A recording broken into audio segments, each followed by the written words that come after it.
Double circulatory system में आज हम लोग देखेंगे, जैसा कल हमने देखा था कि हार्ट की बनावट क्या है, और टोटल कल हमने ये भी सुना था कि सेंटर ऑफ सर्कुलेशन, यानी कि हमारे बॉडी में जो सर्कुलेशन हो रहा है उसका सेंट्रल ऑर्गेन्स कौन है? हार्ट है। तो heart is the central system of circulatory system inside human being. तो जब हार्ट ही है सेंट्रल ऑर्गेन, तो हार्ट में हमने कल ये भी देख लिया था कि उसके आधे पार्ट में, यानी कि जब हार्ट हमने बनाया था तो उसके हाफ पार्ट में हम देख रहे थे कि ऑक्सीजनेटेड ब्लड होकर के जा रहा था और हाफ पार्ट में डीऑक्सीजनेटेड ब्लड होकर जा रहा था। तो हाफ वो कौन सा पार्ट था जिसमें ऑक्सीजनेटेड ब्लड होकर जा रहा था? राइट ऑरिकिल और राइट वेंट्रिकल से होकर के डीऑक्सीजनेटेड ब्लड जा रहा था, और लेफ्ट ऑरिकिल और लेफ्ट वेंट्रिकल से होकर के ऑक्सीजनेटेड ब्लड जा रहा था, और दोनों कहीं भी आपस में नहीं मिल रहे थे। यही कारण है कि ह्यूमन बीइंग के भीतर जो सर्कुलेटरी सिस्टम है वो डबल सर्कुलेटरी सिस्टम है कि ऑक्सीजनेटेड ब्लड और डीऑक्सीजनेटेड ब्लड को कैरी करने के लिए दो अलग अलग से नेटवर्क दिखाई देता है इसमें। उसको हम कंप्लीट अभी देख लेते हैं थोड़ा सा यहाँ कि ये सिस्टम कैसे काम करता है। तो हार्ट तो मैं बता चुका हूँ अच्छी तरह से, तो आज हार्ट का पूरा क्लियर फिगर नहीं बनाएंगे, बस सिंपल एक को सिंबल के रूप में मैं बना दे रहा हूँ।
ये हार्ट का कल हमने बनाया था इस तरह से काफी सिंपल है, 1 मिनट में बन गया। और इस हार्ट का फंक्शन हमारे दूसरे बॉडी ऑर्गन्स के साथ कैसे जुड़ा हुआ है, और कहीं भी कंप्लीट बॉडी में सिर से लेकर पैर तक कहीं भी ऐसा नहीं है जहाँ की ऑक्सीजनेटेड और डीऑक्सीजनेटेड ब्लड आपस में मिल जा रहे हैं।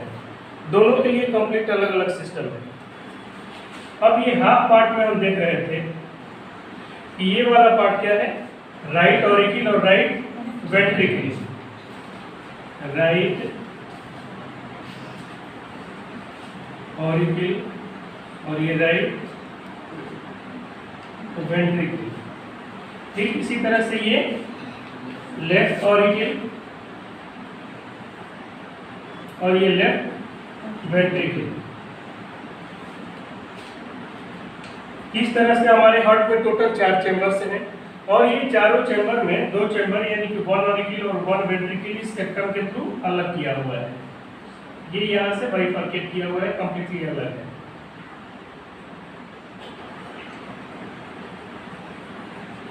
वेंट्रिकल के बाहर का जो वाल है हार्ट का वो ठीक है,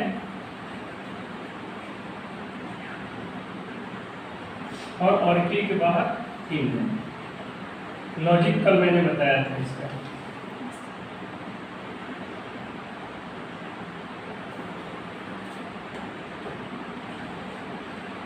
अब हमको यहाँ देखना है कि ये ऑक्सीजनेटेड ब्लड, जिसको कि प्योर ब्लड हम बोलेंगे, यानी कि जिस ब्लड में ऑक्सीजन का अमाउंट ज़्यादा होगा, और डीऑक्सीजनेटेड ब्लड, जिसको इम्प्योर ब्लड बोला जाएगा, जिसमें कार्बन डाइऑक्साइड की मात्रा ज़्यादा होगी, तो वो हमारे ब्लड में अलग अलग तरह से कैसे फ्लो करता है।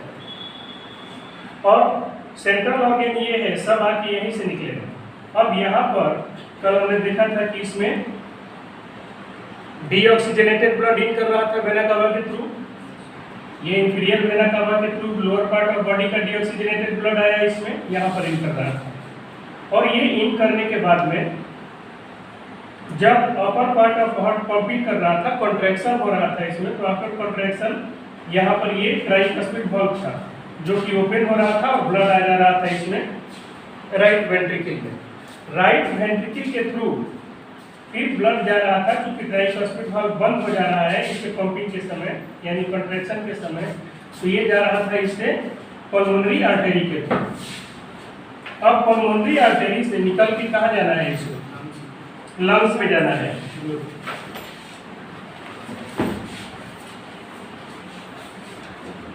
पल्मोनरी आर्टरी से लंग्स में जाएगा, इसको लंग्स के साथ जोड़ते हैं। अभी यहाँ से इसको लेके चले आए हम लंग्स के पास, ये इधर से भी आता है लंग्स के पास, यहाँ हमने लिख दिया लंग्स। और लंग्स में किस पार्ट के साथ ये ऐड रहता है, एल्वियोली। एल्वियोली के पास ही गैसियस एक्सचेंज होगा, पूरे लंग्स में नहीं होगा।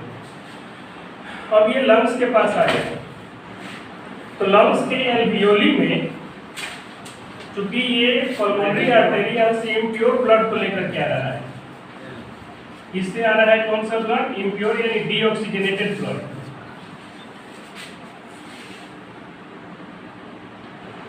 डीऑक्सीजनेटेड ब्लड, और इसमें कार्बन डाइऑक्साइड का अमाउंट ज्यादा है। अब ये एल्वियोली के पास आते ही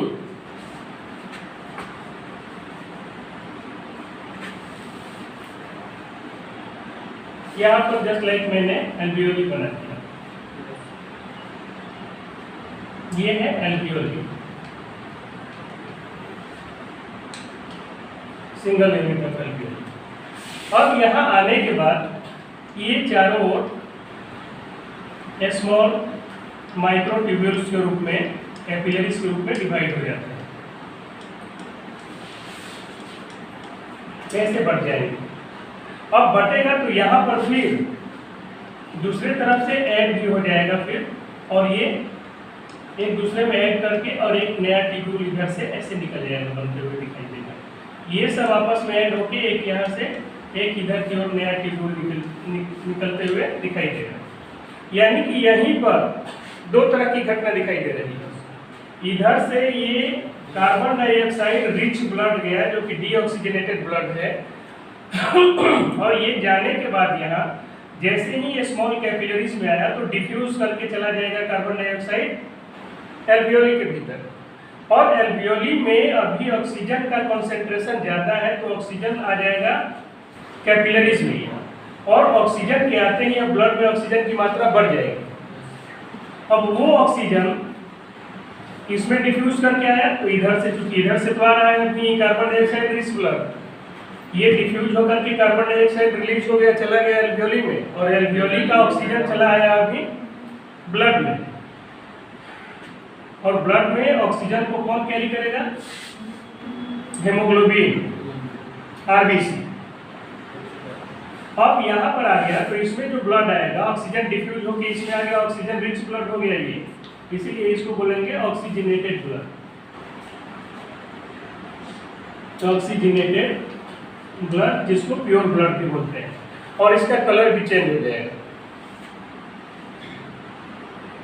अब ये आकर के कहाँ मिलेगा ऑक्सीजनेटेड ब्लड, इसमें आके मिल रहा है ना, इसमें आके मिल रहा है ना, इसमें जब ऑक्सीजनेटेड ब्लड आया तो इसमें आके मिला, फिर ठीक इसी तरह से ये यहाँ आकर के मिलेगा, ऐसे ऑक्सीजनेटेड ब्लड इससे आ रहा है, और ये आकर के इसको मिल गया। तो ये डीऑक्सीजनेटेड और ऑक्सीजनेटेड यानी प्योर और इम्प्योर ब्लड दोनों का सर्कुलेशन लंग्स से लेके हार्ट तक किस तरह से हो रहा है कि कहीं भी इसको एक दूसरे के साथ मिलने की संभावना नहीं है। ये जैसे ही मिलने वाला पोजीशन लंग्स है जहाँ मिल रहा है ये, वहाँ डिफ्यूज होकर ये बाहर निकल जाएगा, तो मिलने की संभावना खत्म हो जाती है।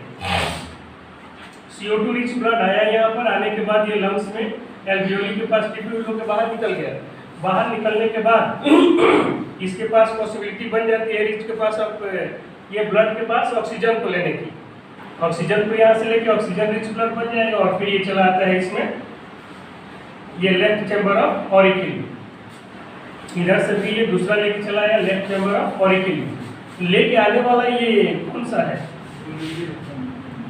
जब हार्ट के भीतर आ रहा है तो वेन है वो, और इस वेन का नाम है पल्मोनरी वेन। यानी कि ये जो वेन मैं बना रहा हूँ जो इन साइड में आ रहा है ये क्या है, पल्मोनरी वेन।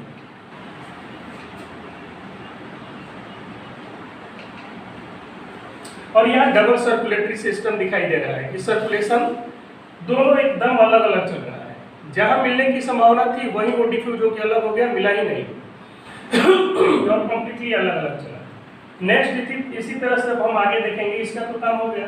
अब दो तरह का यहाँ दिखाई दे रहा है, वेना कावा और एवोर्टा। ये दोनों कैसे फंक्शन करेगा, तो ये पूरे बॉडी के ब्लड को लेकर के इन कर रहा है और ये भीतर से ऑक्सीजनेटेड ब्लड को लेकर के आउट कर रहा है, तो ये भी ठीक इसी तरह से फंक्शन करेगा।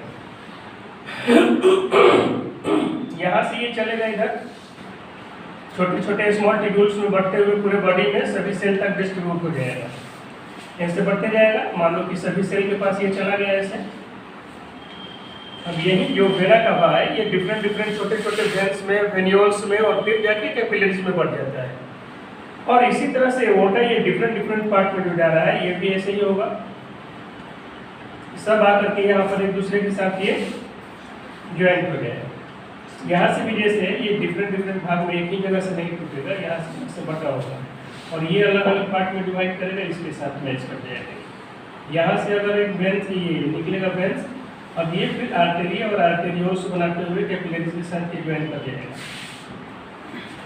यानी कि वेंस और ये आर्टेरीज, अब ये वेंस डिफरेंट बॉडी पार्ट में जाके छोटे छोटे वेन्यूल्स में और उसके बाद कैपिलरीज में टूट जाता है, डिवाइड करते हुए दिखाई देगा। वेंस ऐसे बड़ा सा चलेगा, फिर ये छोटा सा दो भाग में बढ़ते चलेगा, ऐसे वेन्यूल्स बना लेगा फिर, और इसी तरह से फिर और जितना ही फाइन छोटे छोटे पार्ट में बढ़ जाएगा उसको हम लोग कैपिलरीज बोलते हैं। और ये दोनों जाके मिलेगा इसके ज्वाइंट के साथ कहा, सेल के पास। अब ये सभी सेल के चारों ओर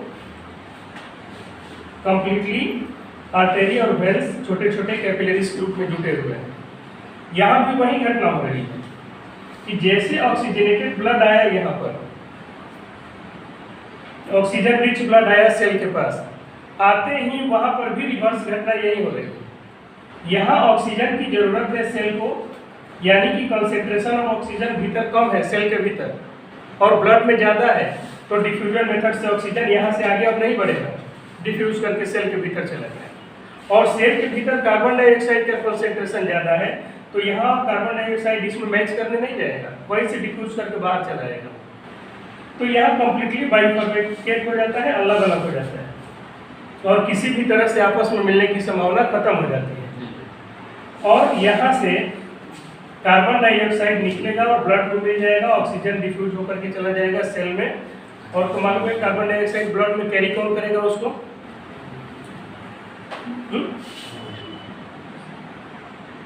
हेमोग्लोबिन भी कैरी करेगा, वाटर जो प्लाज्मा में प्रेजेंट है वो भी कैरी करेगा। वाटर के साथ CO2 रिएक्शन करके क्या बना लेगा, कार्बोनिक एसिड, और हेमोग्लोबिन के साथ कार्बोक्सी हेमोग्लोबिन। तो यहाँ से कार्बन डाइऑक्साइड अब कार्बोक्सी हेमोग्लोबिन के रूप में और कार्बोनिक एसिड के रूप में अब वेंस में आ जाएगा और वेंस इसको कैरी करके कहाँ लाएगा, ये राइट चैम्बर ऑफ ऑरिकिल में, राइट चैम्बर ऑफ ऑरिकिल से फिर राइट चैम्बर ऑफ वेंट्रिकल में, फिर यहाँ से जब कॉन्ट्रैक्शन वेंट्रिकल का होगा तो जाएगा लंग्स में, लंग्स से ऑक्सीजनेटेड ब्लड आएगा फिर लेफ्ट चैम्बर ऑफ ऑरिकिल में, लेफ्ट चैम्बर ऑफ ऑरिकिल से लेफ्ट चैम्बर ऑफ वेंट्रिकल में। जब इसका कॉन्ट्रैक्शन होगा तो फिर एओर्टा से निकलते हुए डिफरेंट बॉडी पार्ट्स में ये चला जाएगा। तो ये कंप्लीट फिगर दिखा रहा है कि डबल सर्कुलेटरी सिस्टम हमारे शरीर के भीतर कंप्लीटली सक्सेसफुल है और कहीं भी एक दूसरे के साथ ऑक्सीजनेटेड और डीऑक्सीजनेटेड ब्लड मिलता नहीं है, कंप्लीट अलग अलग चल रहा है। और ये आपके लिए काफ़ी इंपॉर्टेंट क्वेश्चन है डबल सर्कुलेटरी सिस्टम इस बार के लिए। तो ये फिगर पूरे कहानी को समझा रहा है। ओके।